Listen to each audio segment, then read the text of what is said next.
Welcome to the Crop Insurance Podcast, the podcast where we dive deep into the world of crop insurance. I'm your host, Mike Rydell, a third-generation crop insurance agent, and I'm thrilled to have you join me on this educational journey. At our family-owned and operated business, we've been providing crop insurance expertise for generations. Our goal here is simple, to educate our listeners. Crop insurance can be complex and overwhelming, but I believe that understanding it is crucial for every farmer. So whether you're a seasoned farmer looking to stay updated or a newcomer seeking guidance, this podcast is for you. Welcome to today's podcast, brought to you by Crop West Insurance Incorporated, your agent-friendly crop insurance group. Attention crop insurance agents, ready to revolutionize your business? Crop West Insurance is here to help. Their experienced team based in Spokane, Washington, offers tailored marketing plans, expert consultations, and exclusive training sessions to help you succeed. With access to industry-leading resources and a network of like-minded professionals, joining Crop West Insurance means unlocking the potential for increased revenue and unparalleled expertise.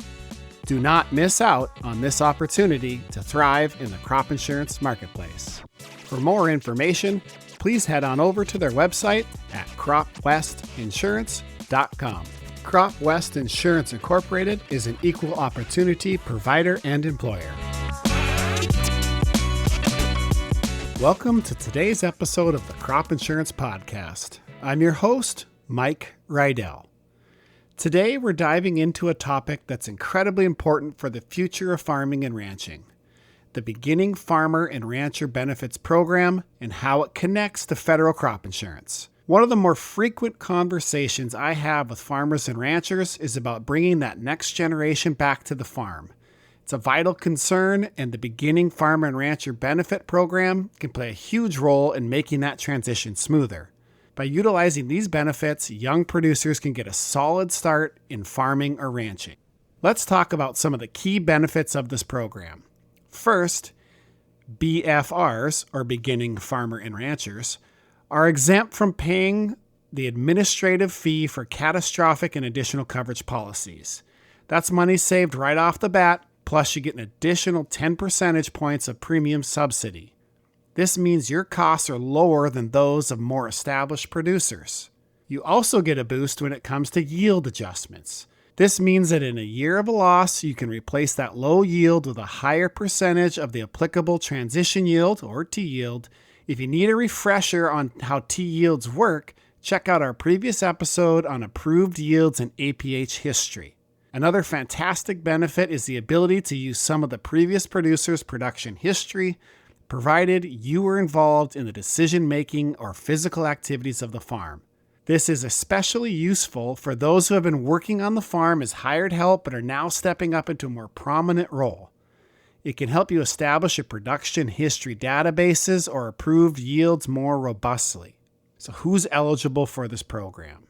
Well, it's open to individuals or new business entities as long as the substantial beneficial interest holders, so those owning 10% or more of the entity, haven't had more than 5 years of crop insurance history or involvement in federal crop insurance or FSA programs.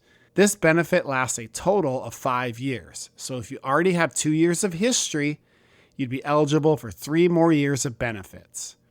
If you're forming a new corporation with experienced farmers like your parents, they may disqualify you from this program due to their extensive history.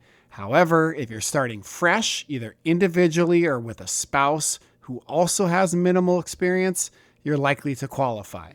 For those interested in the Whole Farm Revenue Protection Program, the qualification extension is to 10 years because you generally need a longer history for this type of insurance, so be sure to listen to our episode on Whole Farm Revenue Protection for more details on this. Timing is crucial when applying for this program. You need to apply by the sales closing deadline for your specific crop. It's not automatic, so you must designate yourself as a BFR and complete the necessary paperwork. Make sure to discuss this with your crop insurance agent to ensure you're meeting all of the requirements. Once your eligibility runs out, the system will automatically transition you out of the BFR program you'll lose the additional subsidy and have to adhere to the standard transitional yield rules. But don't worry, the system takes care of this transition for you once your benefits are exhausted. When you fill out the application, be prepared with all of the necessary details, such as your tax ID number, names and social security numbers of all the substantial beneficial interest holders, and any previous involvement in the crop or livestock insurance programs. If you've participated in these programs, you'll need to note the dates, types of crop or livestock, and the relevant USDA program names. There are exclusions available for certain situations, such as being under 18, attending college, or serving in the military. These can help reduce the number of years counted against your eligibility. If you're married, you must include your spouse's social security number on the application, which can also impact your eligibility based on their experience.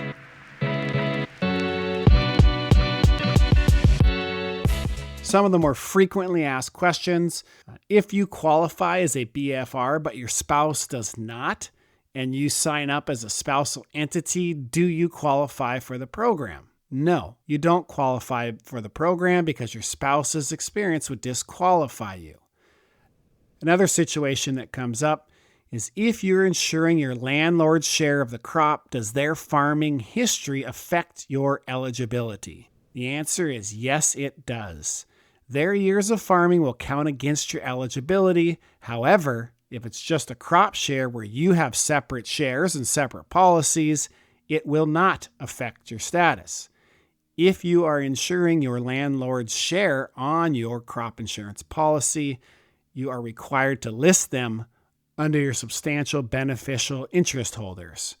So if they have more than 5 years of history, or any years of history for that matter, those years would count against you in that scenario. Now let's talk about the Veteran Farmer and Rancher Benefits Program, or VFR, under the Federal Crop Insurance Program.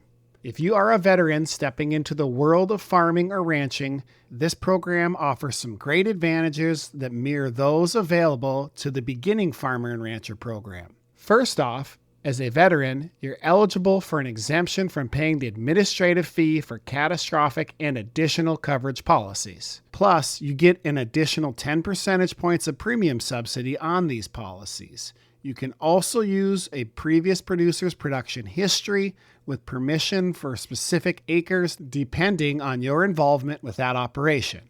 Just like the BFR program, the VFR benefits include an increase in the substitute yield adjustment, allowing you to replace low yields due to an insurable cause of loss from 60% to 80% following the transitional T yield and variable T yield rules.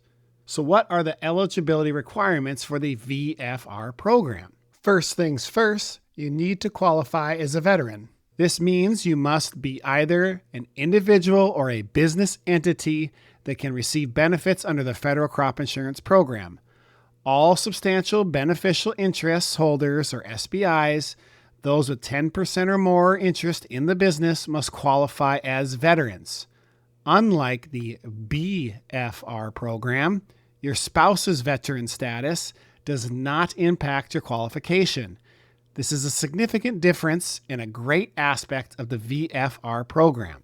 However, if you form a corporation and someone with a 10% or more interest isn't a veteran or has 5 or more years of crop insurance history, that corporation won't be eligible for VFR benefits. To qualify, you must not have actively operated or managed a farm or ranch for more than 5 crop years, or you must have obtained veteran status within the past 5 years. To apply, you're going to need to fill out the appropriate paperwork identifying any previous farming or ranching experience and your date of discharge or release from active military, naval, air, space, or Coast Guard service, and your discharge must be under conditions other than dishonorable.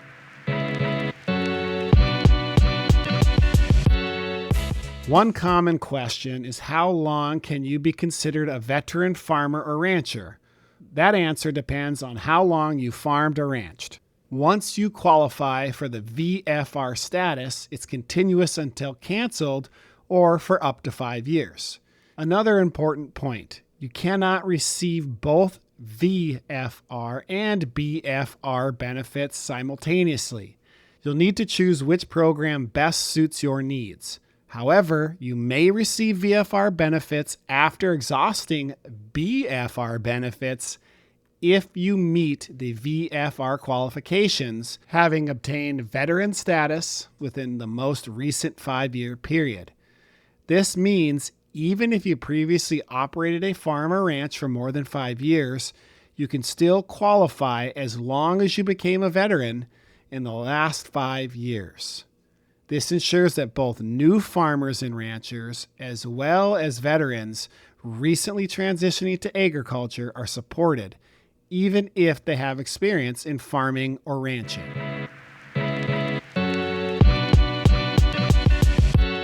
Thanks for tuning in to today's episode of the Crop Insurance Podcast. If you are a veteran considering a future in farming or ranching, the VFR program could be a valuable resource. If you're new to farming, the BFR program could also be a valuable resource as well. Talk to your crop insurance agent to learn more about how you can benefit from these programs. I'm Mike Rydell, and we'll see you next time. From my family to yours, thank you very much for listening. I sincerely hope that this presentation has been instrumental in enhancing your understanding of federal crop insurance. If you find value in our podcast, we kindly encourage you to subscribe and spread the word among your friends and neighbors. To access further information, please visit our website at thecropinsurancepodcast.com, where you'll find the latest podcast episodes, articles, and exciting new features conveniently located in one place. This information is not all-inclusive and is meant to be used only as general guidelines for educational purposes. For additional information, please see crop provisions, reference the Crop Insurance Handbook or Loss Adjustment Manual, or contact your crop insurance agent. This institution is an equal opportunity provider and employer.